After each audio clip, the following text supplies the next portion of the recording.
In 1933, the Nazis came to power in Germany, and life became increasingly difficult for German Jews. Anti-Jewish legislation was passed which denied Jews many freedoms and restricted their rights, starting with removing them from certain professions and schools and universities. The Nuremberg laws in 1935 restricted who Jews could marry, and went further than that. They defined anyone who had 3 or 4 Jewish grandparents as Jew, regardless of whether or not that person saw themselves as Jewish. This meant the Nuremberg laws took away people's freedoms of religion and freedom to self-identify.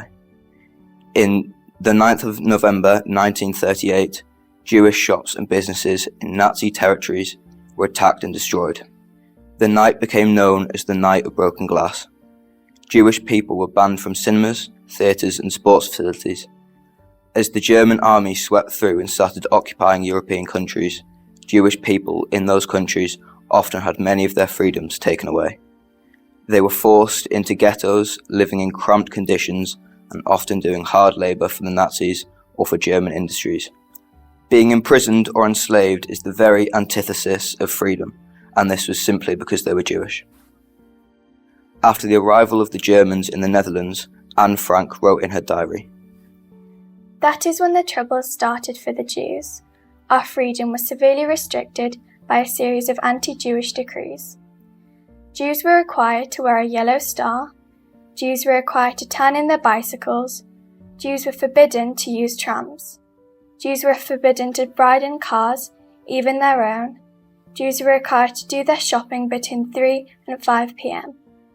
Jews were required to frequent only Jewish-owned barbershops and beauty salons. Jews were forbidden to be out on the streets between 8 and 6 a.m.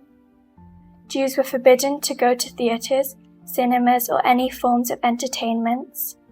Jews were forbidden to use swimming pools, tennis courts, hockey fields or any other athletic fields. Jews were forbidden to go rowing. Jews were forbidden to take part in any athletic activity in public. Jews were forbidden to sit in their gardens or those of their friends after 8 p.m. Jews were forbidden to visit Christians in their homes. Jews were required to attend Jewish schools, etc. But you couldn't do this and you couldn't do that, but life went on." Today is Holocaust Memorial Day, which is a national commemoration of those who suffered under the Nazis.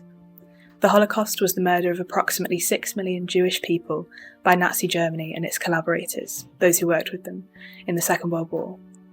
This is a statistic which needs to be understood further, because each of those 6 million were individuals with their own lifestyles, interests and communities.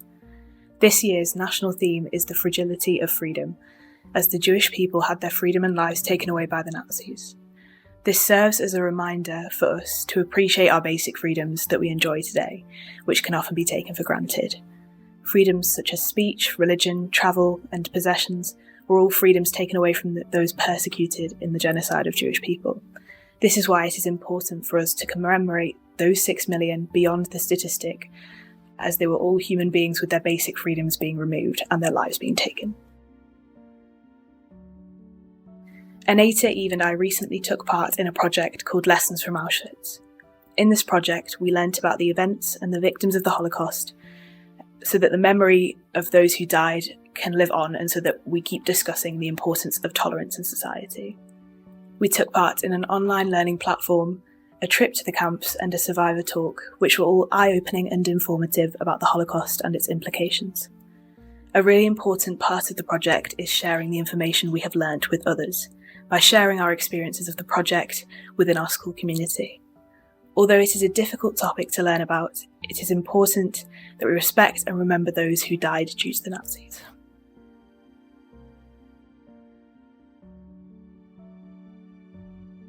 Established by the Germans in 1940, originally built to hold Polish political prisoners, Auschwitz-Birkenau was turned into a concentration and death camp in which the genocide of over 1 million individuals throughout World War II occurred. There were multiple death camps spaced around Poland, however Auschwitz was the largest. The location was specifically chosen by the SS due to its large expansive railway lines, providing transport of Jews from all over the country. Visiting Auschwitz-Birkenau, gave us the opportunity to fully comprehend the significance and expanse of destruction it caused both to society and personally within the victims. Imprisoned Jews were forced to stay in barracks, originally stables designed to hold 52 horses. Upon the establishment of Auschwitz-Birkenau as a concentration camp, each barrack was assigned around 500 people. In practice, this number was far greater, in many cases exceeding 1,000. The overcrowded and unhygienic conditions were the cause of death for many Jews. Viewing these conditions in person merges the history taught to us in school with reality, granting a personal perspective on the events and the repercussions.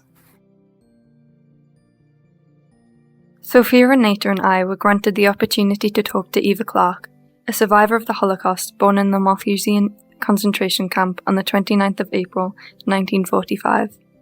Her parents were both imprisoned in Auschwitz during the Nazi reign. Her father was murdered in the camp and mother forced into labour. The survival of both Eva and her mother Anka, despite the atrocities they faced, showcases one of the unfortunately scarce number of survivor stories that came from the Holocaust. The purpose of these lectures was to remind us of the importance individual experiences have in history compared to the emotionally numbed tendencies of viewing the victims as a collective. It is important to rehumanize the victims of the Holocaust so that we remember the individual lives and stories lost. Statistics are important, but they can disconnect us from the reality of these events. Every person who was killed by the Nazis during the Holocaust had their own unique experiences, stories, and legacy.